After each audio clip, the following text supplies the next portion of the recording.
Good morning and welcome to Good Day Dakota. I'm Tyler Pflibsen.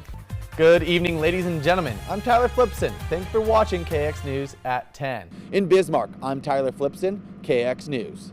Good morning and welcome to KX on the Go. I'm Tyler Pflibsen. Good morning and welcome to Morning Sports. I'm Tyler Pflibsen.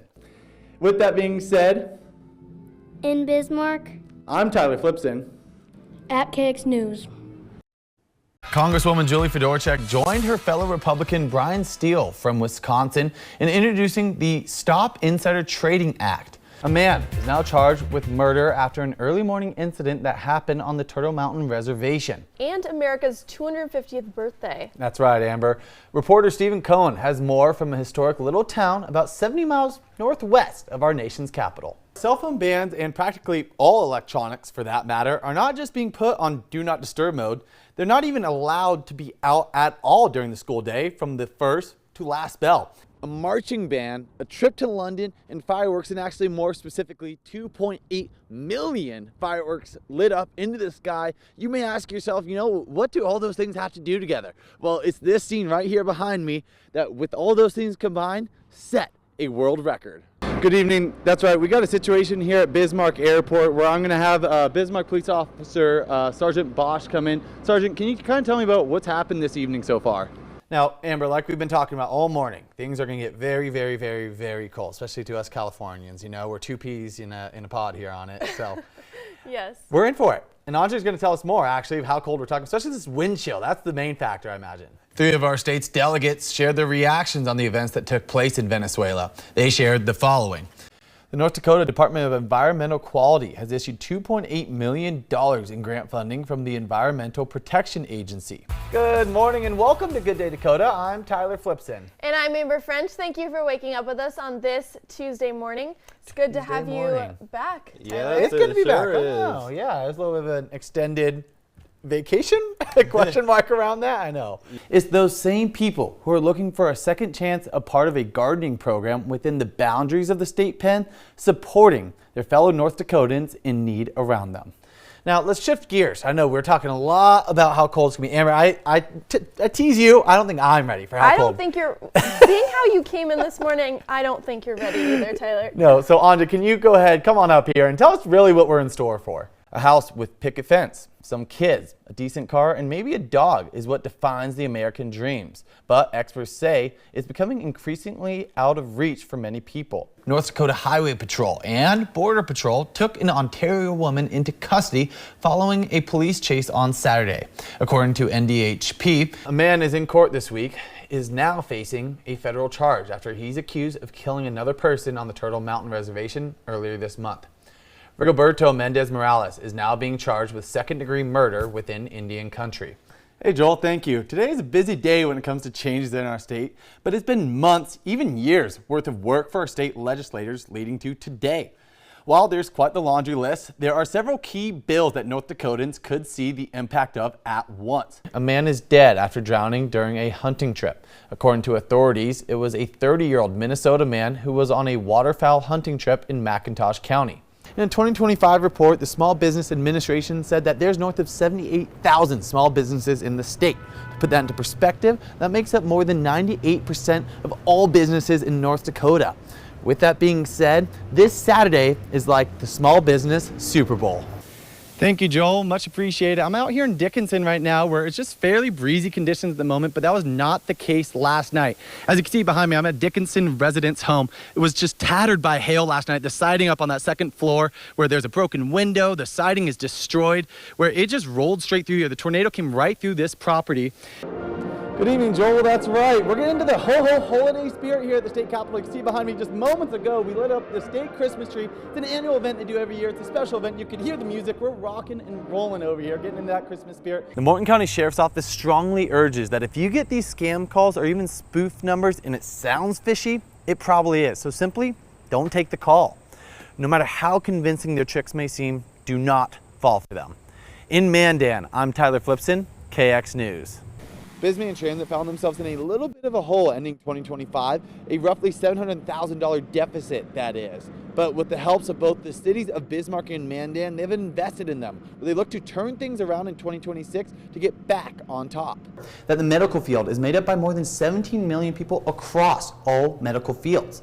But despite that massive number, it's projected that that number is only supposed to get worse heading into 2037, especially in rural areas. You might ask me, Tyler, why are you on a football field talking about diabetes? What do those two things have to do with each other? Well, here at Kidder County High School, for two Wolves running backs, while it's ultimately a burden to have to live with diabetes, it just might be their superpower. It's with no secret that teachers have a huge impact on their students' life, all the way from a young age to the rest of their lives. But it's not often that you hear the case where the student has an impact on the teacher's life.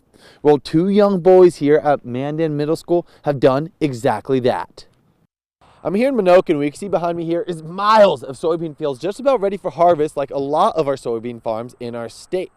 And despite what's said to be a strong year in production for soybeans, what's looming overhead could be some trouble for soybean farmers as far as where these soybeans are supposed to go once they're harvested. Well, in their fourth successful year and over $6,000 raised, you can say they're a couple gourd kids. I'm here at Bismarck State College, where they just had a record-setting year with the number of students they had enrolled in their fall semester. Numbers the campus has never seen before. But despite the rising number of students on their campus, they keep the same tight-knit community with the small school vibes. For nearly a decade, one North Dakota gym has hosted a 24-hour fundraising workout that dedicates and honors those that serve our communities day in and day out, keeping us safe. I went to Big Muddy Met Fix, a gym in Bismarck, earlier today to see how they're stepping up in a big way. 3, 2, 1, enjoy the ride. Big Muddy Met Fix, a gym built around programs tailored to improve health, nutrition, strength, mobility, and overall performance. Chris Padilla is the owner of the gym, first opening his doors back in 2014, and ever since then, it's always been about one thing to him. It's the community. It's not about me. It's not about, my own benefit. It's about being here for others and doing what I can do to help others be their best versions of themselves. Offering classes year-round for their members, today in particular was a special day for their gym. For the 9th year, 24 hours of their time, sweat, and physical effort was dedicated to a deserving group. Constant Vigilance is a 24-hour workout event. There are workouts in our community, the worldwide community, called hero workouts or tribute workouts. And they're dedicated to the men and women who've died in the line of duty. And unfortunately, there's a lot of them. But it's a really cool way to just pay tribute to those who can no longer fight for our freedoms. Whether they're law enforcement, firefighters, first responders, marshals, U.S. military, whatever they are on constant watch for us, and this is our small way of giving back to them. The funds that they raise goes to the North Dakota Peace Officers Association Emergency Relief Fund, a resource that provides immediate support to North Dakota peace officers and their families in times of need. You can say they're stepping up in more ways than one. We are doing Chad 1000X. It is in honor of Chad Wilkinson, U.S. Navy. For the final hour of 24-hour vigilance, Chad 1000X is no joke, calling for 1,000 box step-ups with the option of wearing 45 pounds of weight. With a challenge as tall as this one, I had to get in on it. And you're going to want to stop once you get to that 1,000 number, I imagine. Even before then. And I want to stop before then. So. Yeah, especially with this plate on. I mean, I don't know how I got talked into this. I said I was going to do a couple. I saw that. I'm like, oh boy, look at this. I like it. Attaboy. They gave me no choice. I don't know how it's going to last. I mean, it looks going to feel by Jello at the end. Whenever you need to. Yeah. Well, we won't tell them that part. We won't use that. We'll edit that out. Yeah. Padilla being on site for nearly all 24 hours, one can only imagine the calories burnt. So the important question had to be asked.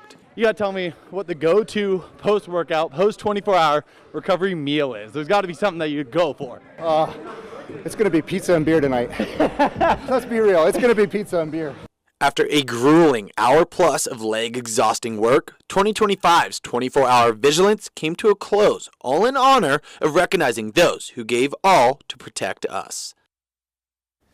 And I'll tell you what, I did less than 200 of those 1,000 step-ups, and I'm already sore as all get out. This year, Big Muddy Met Fix raised $1,000 in 24 hours, directly benefiting the North Dakota's Peace Officers Association's Emergency Relief Fund.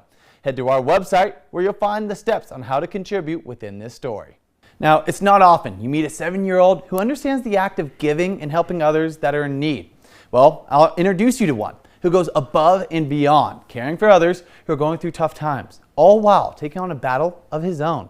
And this week, Someone You Should Know. Someone You Should Know is sponsored by First Light Home Care of North Dakota.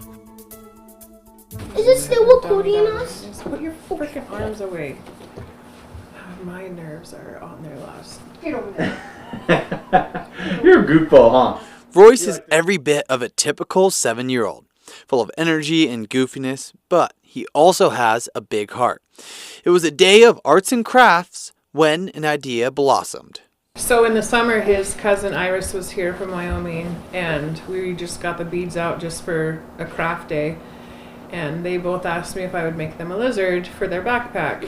And I was like, sure, why not?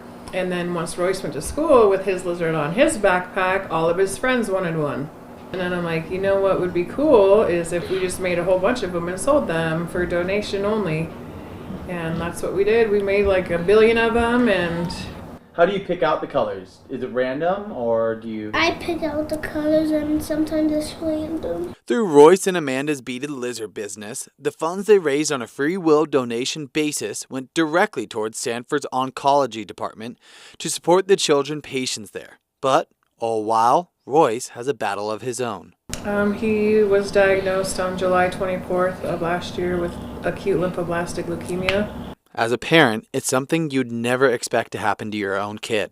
Royce's dad revisits that moment when they broke him and Amanda the news.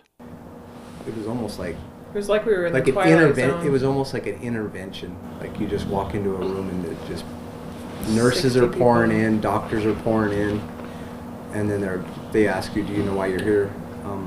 Some blood, maybe transfusion. They said, no, your son has cancer. Felt like we got hit by a bus. You know, it was just, we broke down right then, you know, because it's... Both Amanda and Jeremy have full-time jobs that take up a lot of their time. But after the diagnosis, Jeremy was ready to take all and any action necessary to support his son. I'll go home. I'll get rid of the house. We can live in an apartment. I can sell our vehicles and keep one. And just, you know, drastic thinking. Yeah, you know, he was obviously, like I was like, crazy. I'll go back and I'll get rid of everything. We don't need anything. That was just the beginning of what was in store for this 7-year-old boy. He has to take oral chemo every single day. And then every 90 days he gets a lumbar puncture where they put chemo into his spine. He's had so many surgeries, so many. He's had to get 4 ports put into his body now because they keep failing. And he just had one over Christmas break that goes into his jugular. And then when I had to get a port at the hospital, it hurt and I cried. But despite the hardships Royce and his family face, this 7-year-old won't let it slow him down in showing love to others. Why do you like to give? What do you do? Like it makes me happy. It makes you happy. What do you give? Toys to the kids who has cancer. Royce, on a number of occasions, has taken the money he raised from his beaded lizards and bought toys for cancer kids just like him, where his parents say he's always thinking about others. When Royce was asked about what makes him happiest, his answer was clear. To help people, like homeless people. So sweet. If it wasn't clear already, Royce's heart is far too big to let cancer slow him down. He continues to battle it all while still making more beaded lizards for his toy drive. Matter of fact, just like this one. Right here. I mean, it was a hit at KX. He gave us a bunch. Amber has one. Yes, I have one. I have a brown and gold one. It's a little bit sparkly too, so it's definitely perfect for me. Yes. It's awesome. And that's exactly why he's someone you should know. If you're interested in helping Royce's cause and his toy drive and getting yourself a beaded lizard just like ours, head to Facebook where you can join their group and get on board at their page you see on your screen. If you think there's someone we should know just like Royce, be sure to fill out the nomination form on our website.